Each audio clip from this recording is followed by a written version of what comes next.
1 2 3 4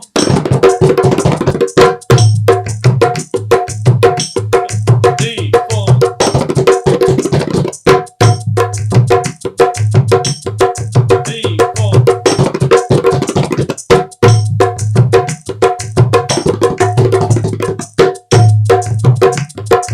1 2 3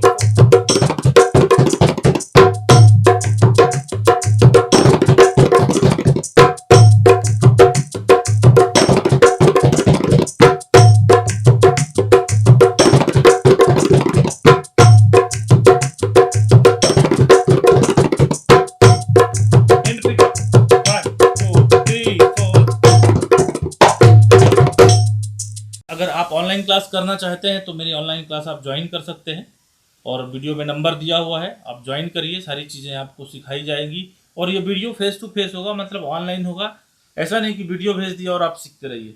ये सामने सामने वीडियो कॉल से हम आपको क्लास करेंगे।